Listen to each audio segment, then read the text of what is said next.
Hello guys! Kamusta kayo guys? Sorry kung medyo natagalan ako sa pag-upload kasi busy ako sa mga school projects. Kaya napag-isipan kong gawa ng animation. Pero bago tayo magsimula, gusto ko lang ipaalam na binago ko na pala ang aking art style.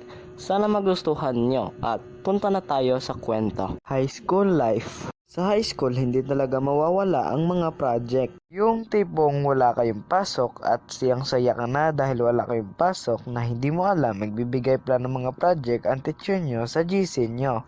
At bukod sa mga school project, dito ka rin makaranas kabahan sa high school. Madalas kasi magpa-recitation ang mga teacher nyo sa high school. At dito ka rin makakaranas magdasal. Yung tipong habang pumipili pa ng bubunutin yung teacher nyo at ikaw naman ay todo nginig at kaba. Bukod dyan, isa rin sa mga kinakatakutan ko yung masiro ka sa test.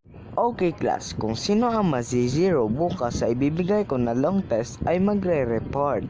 At kapag narinig ko na yon, todo review na ako niyan para hindi ako ma-zero at iwas sa reporting. Speaking of reporting, nakailang experience na rin ako sa pagre-report pero sa sunod na natin yan pag-usapan. At ngayong high school ako, kailangan ko nang gumising ng umaga. At tuwing papasok tayo sa banyo para maligo, uupo lang tayo at tumitig kahit saan. Nax, nakapag-prepare ako ng maaga. Panigurado hindi na ako nito malilate sa flag. A few minutes later. Kuya, pasakay po ako. Sige Otoy, doon ka na sa likod. A few minutes later.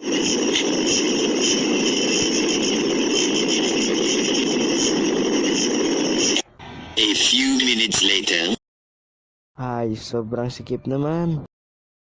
So, dinagdag lang yun guys. Sana magustuhan nyo. Balik na tayo sa kwento. Siyempre sa high school, dito mo makakasalamuhang iba't ibang uri ng estudyante o kaklase mo. Siyempre una na dyan yung buraot. Ito talagang pinaka naiinisan ko kasi kapag may pagkain ka, lalapit sila para mamburaot. Uy boy, pahingi naman. Nani? Kaya kung naisipan nyo bumili ng pagkain, magtago kayo para hindi kayo mahingian ng mga buraot nyo kaklase.